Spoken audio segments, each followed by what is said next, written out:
And now the hosts of Golf Talk Radio, Mike and Billy. Well, welcome in, everybody. Welcome to another edition of Golf Talk Radio. So glad you are with us. We are on the Central Coast of California. It is the 19th of January. It's a beautiful day finally here on the Central Coast. Wherever you are, I hope it's just as awesome. My name is Billy Gibbs. That guy right over there is Mr. Mike Brabenik. Good morning, Mike. How are you? Good. Good morning, Mr. Gibbs. I'm so great. I'm feeling relieved, baby. I'm good. Yeah, you sound like you had a good morning. I did. It was very cleansing. It was good morning. We had a really good show in the studio as we speak of two of my favorite people in the world, and I don't mean that kiddingly. I mean that seriously. I've got Mike, of course. I've known my best friend and brother in the studio, and I got Owen Averett. He's been in the show many, many times. He's not a kid anymore. He's a young man. He's a local junior golf standout. He's going to co-host with us today. He's going to be our guest co-host. He's going to share the story and share the mics. And Owen, I'm glad you're here. Welcome back to the show, buddy. Glad to be here. Thank you. Yeah, good to have you in, Mr. Owen. Moving up in the world, man. We got a lot of great stories. I spent last Saturday, a week ago today, with him all day, about 15 hours, and it was the best little road trip ever. And we got to go to his college, and we'll talk more about that in a little bit and stuff. And ran into some people and had some very interesting Mexican food. Nothing like fried cheese and bacon taco, man. I'm telling you, there's not a whole lot. Oh my gosh, not much better than that. It sounds Owen really called good. it the heart attack. For the record, I didn't have one. He had one. Oh, okay. Wow. So anyways, it was a great day. We'll share that. And we got Dave Shimano, Slick Sticks, coming at the top of the hour. As always, talking about TaylorMade and the cool thing and other stuff. But Owen knows more about TaylorMade than probably Taylor. You're probably right. He's been on the TaylorMade staff for a long, long time, and he won't play Titleist because they just go too far. Is that what you said? Yeah, TaylorMade. They go too far. That's funny. But you are staffed. You're still staffed with TaylorMade and the whole shebang, right? And so you know about if we ask you questions about the new stuff, would you know about it? I know most about it. You know a lot about everything. Well, through popular demand, we're going to do something to ponder. A lot of people had a lot of feedback on our Something to Ponder segment. We're going to continue that and a bunch of other things. So I think it should be a good show. I think we have a winner on Balls Out. Mike, we can announce that later. We have dual winners. We got 2 Balls Out winners? Yes. Those balls. The emails came in, believe it or not, almost. So, and you're being a nice guy. You didn't timestamp them. You're just saying they were close. Well, they're timestamped. But they're so close pretty close. that you're giving it a tie. Yeah, it was within a minute. That's cool. Really? Which is ironic because they were listening, I believe, from what I could tell by the time and the day, they were listening to the podcast. Okay. So that means they were simultaneously. Oh, yeah. Well, they must have started the podcast at about the same time. That's what I mean. That's what's kind of cool about it. That's very, very cool. So I thought that was cool. So yeah, those two. So that's going to be a good show. Hope you enjoy it as much as we do. And Mike, I understand you had quite a week, and it was a little was it damp up your way? Oh my gosh, we had unusual rain here. I was having flashbacks to when I was at Avila Beach in the mid '90s when it rained 11 inches in 12 hours, and it wiped out all the bridges. I woke up in the middle of the night. I can't remember when it was raining. Wow. I already can't remember when it was raining. Was it 2 nights ago it poured?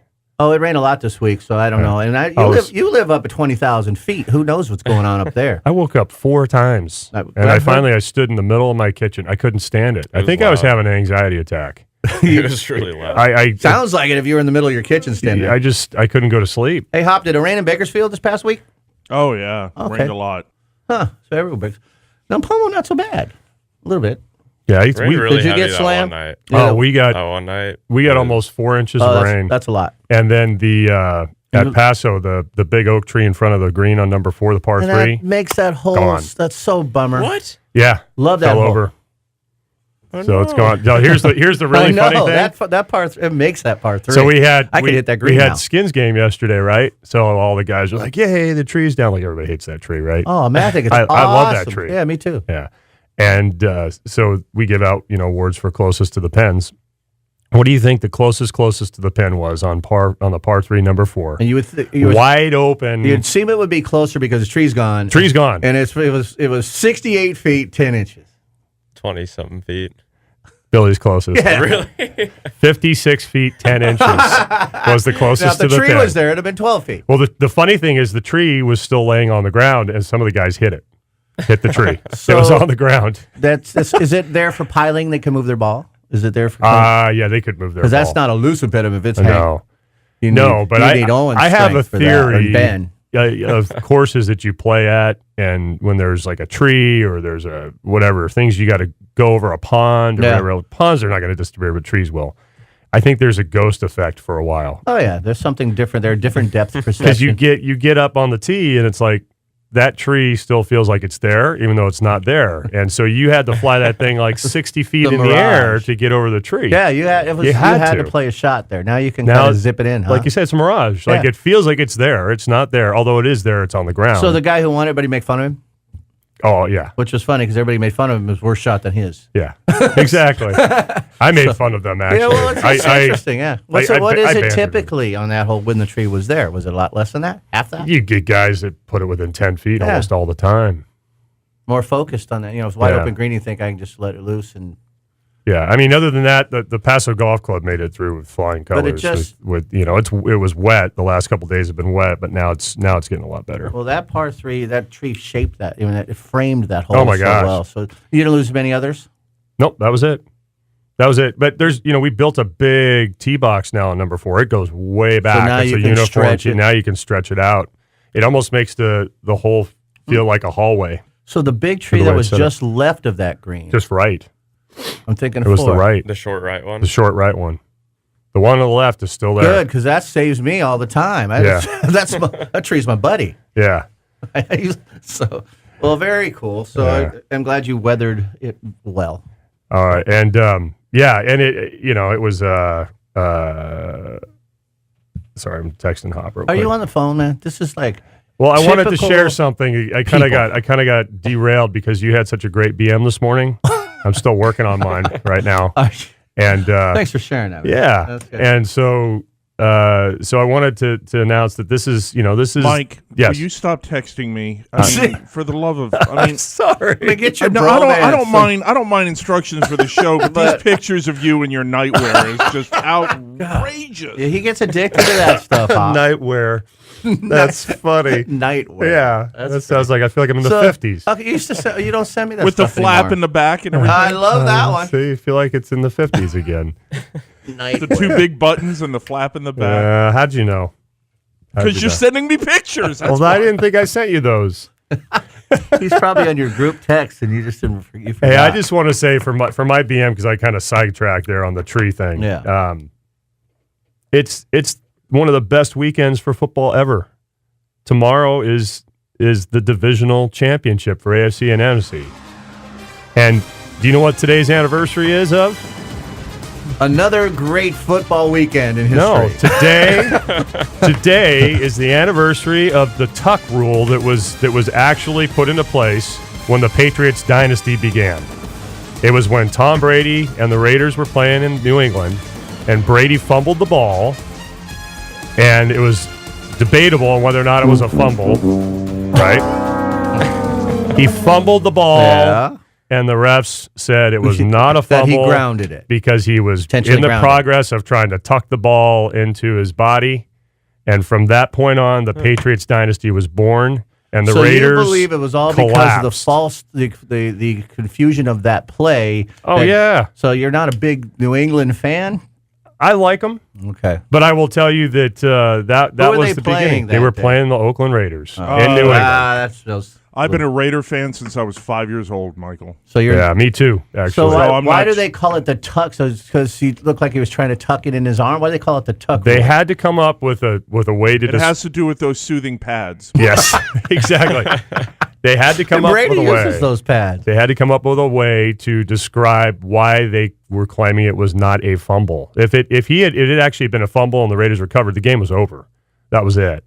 And so here's the other cool thing about this story. Because it was considered, they called it a tuck, and they gave the ball back to the Patriots. Adam Vinatieri kicked the game tying field goal, and then he kicked the game winning field goal in overtime in that game. And Adam Vinatieri just finished probably his final season. Man, that dude knows a lot about football, huh? Yeah. This last weekend. So he kicked for 16 years. He had been one of the most accurate kickers in the entire league, and that guy made his career from that point. So today, like to me, I love this anniversary kind of stuff. I think that's just, it's unbelievable. So it's fate. It was all fate. Yeah. And this guy might not have the career he had because he wouldn't have those 2 game-tying. Tom Brady. So weren't you a kicker in Pop Warner? You were a kicker, No, I were was you a not? terrible kicker. Owen, were you ever a kicker? No. No. I can't believe. Have you ever tried to kick a football like even 35 yards? I It's think hard. I tried when I was a kid. Yeah, I tried it. Yeah, but These not guys so are well. kicking at 60, 63 yards. Not to mention to the fact that when we're trying to kick, Can't even hit a wedge that far there's anymore. nobody charging us that weighs 250 pounds. They're kicking at 63 yards with a line of guys coming at them that are 200 and something. I'm gonna try. I'm gonna charge you in a minute and see what it will feel like. See if you can do it. You should. I will. I can't move. But here's the other cool thing. I love this because it was 2002, and tomorrow you still have Tom Brady playing to get to the Super Bowl. So I'm trying. So It's unbelievable It's pretty when you amazing. I'm think trying about to it. relate this back to our topic of our show, and it was kind of like when Bernhard Langer missed a little bitty putt in the Ryder Cup, Yes. which started, way back, which would have been one of the first victories for Europe. This is before the run of Europe. Exactly. I remember, so there was kind of that turning moment. Yeah. And it was for him too because he was struggling, and that really ticked him off, and he got good after that. Yeah. Really good. It motivated him enough to say, "I'm not going to go down in history like this." Right. It's a defining moment in sports, It was right? a defining moment. So New England's playing Kansas City tomorrow. Kansas City hasn't been to the Super Bowl forever, and it's supposed to be snowing. Man, you know a lot of stuff. No wonder you win the football pools all the time. I didn't couldn't even win tell you much the 4 any of teams this year. playing. Can I you? just find it Can you so. tell I find it so New fascinating. England must be that, you know, playing. 16 years later, it's like set up tomorrow to do the same thing. The only thing different is it's the Kansas City Chiefs versus instead of the Raiders. Speaking of late years later, Yes. Owen and I have a sports-defining moment in history as well. Cool. We'd like to share. Do we have like 5 minutes we can share this thing? Plenty of time. So last weekend when we were down to we went to Long Beach to check out Owen's school, which is beautiful. Long Beach State. Oh my God, it's a gorgeous campus. Not enough restrooms, but that's a whole other story. But So I'd have a hard time there. yeah, you would, especially. And with my great knee, I had to walk 200 miles trying to find a restroom. Uh-oh. But anyway, so we went over to a Virginia Country Club. It's one of the home courses for the Long Beach State team, which Owen signed with. So the Go Beach. Go Beach. So and what's the cool thing about that was when we got over there, the pro came out and met us immediately, and the number one player of the team currently, was there and said hi. Owen's other team member, which is, I want to get this right, was Patrick Cantlay's brother, Nick. Yeah. Really? So he was on the putting That's green, and cool. Owen's been to their house and Patrick's house, but it seemed like a family already. And Owen's Nice. not even start that school yet, but it felt like everybody knows Owen there already. So I'm happy for you in that thank situation because it felt so comfortable for me. And you haven't even started school there; you still have a half year. So I'm very excited for you in the school. But anyways, we're on the putting green, and this young lady came up to me, and we were putting, and I said, "Are you Billy Gibbs?" And I'm thinking that's interesting, but my name is on my golf bag. So I'm thinking, who are you? But myself, and I'm like, yeah. She says, you probably don't remember me, but when I was a little girl, you were the pro at Altadena, and I used to hang out there with my little brother, and you were good friends with my dad. And so I'm like, yeah, and I do remember these little girls. Kind of remind me of the Averitt brothers because I knew they were going to be good at a young age. And she was like 7 or something, and he was like 9. So I said, yeah, of course I remember. And I remembered the last name was Martin. And the dad, they had a pet porch, and I used to hang out with the dad. He lived right down the road from the golf course. But she said that she remembered me, and her brother always wondered what I was doing. And it was just neat. And she wanted a picture of me to send to her brother. I'm like, cool, man. So, I'm feeling all that, right? Yeah. It was pretty Yeah, cool, yeah. right? Owen's like, well, what's going on here? So she said, and I couldn't remember, her first name's Melissa. Her name is Melissa Martin. And Cool. when she said that, I remembered that. I remembered her name was Melissa. Right. But then before she left, she says, I go as Mo Martin now. And I play on the LPGA tour.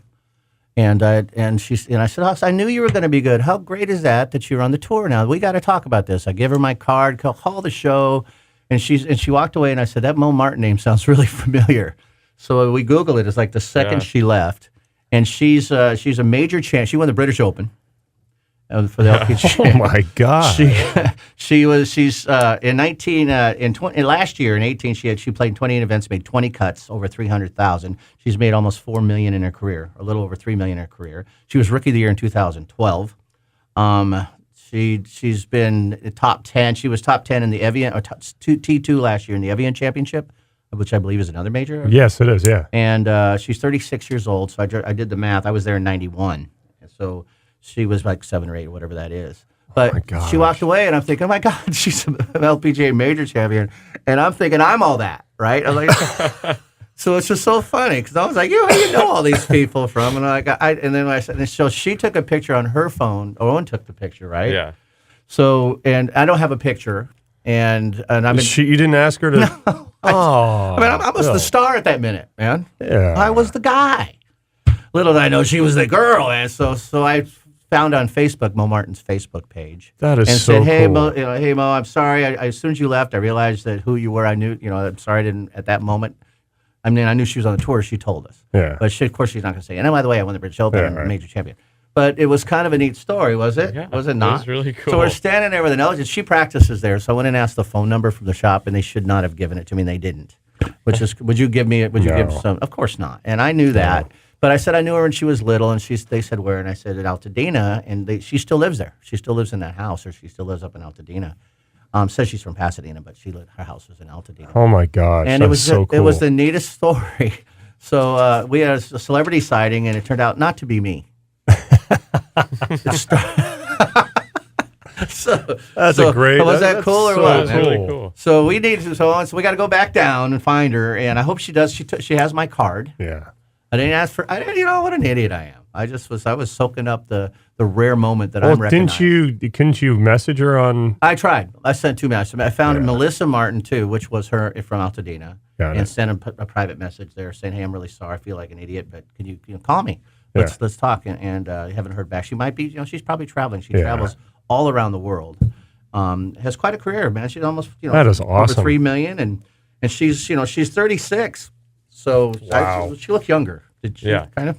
But everybody does. That is awesome. So that's our Mo Martin story, and sorry I didn't let you chime in on that, Owen. But it'd be awesome to have her call the show and talk with her. That would be really cool. Maybe I scared her off. I felt like she's like, he doesn't know who I am. I'm calling that guy. But well, that's good. I wonder did she say what her brother was doing? Her brother was really good, and he's the guy that hurt himself on the porch. Their dad cut himself. Really? Yeah, that Halloween story. Yeah. No, really? Yeah. And so I asked, how's your dad? Oh, he died. I'm like, oh, man. Jeez. Remember, that didn't go well. Because I'm like, how's he going? How's it doing? So that just went over. But I said I was still sorry. A cool story. But, yeah, still a cool story. Mo Martin, man. So Owen and I are best friends now. There you go. She won't talk to me. No, I'll make sure. Yeah, when you're down there. Yeah, when you're down there and you see her practicing, you tell her, please give me a call, okay? Because I would really like to follow up and tell her how, as soon as she left, I knew Melissa Martin didn't stand out. Yeah. Mo Martin did. I mean, she's second last year in another major. So anyways. That's so cool, man. Let's take our first break. That was a good BM this morning. Yeah, really, and I brought Owen in early so he could share that. And did he say anything? I didn't let him, huh? Said a few words. He can talk more about it. Yeah. We'll be right back, guys. Golf Talk Radio with Mike and Billy, brought to you by TaylorMade Golf. Check out the latest M5 and M6 drivers, fairway woods, hybrids, irons, and more at TaylorMadeGolf.com today. We'll be right back.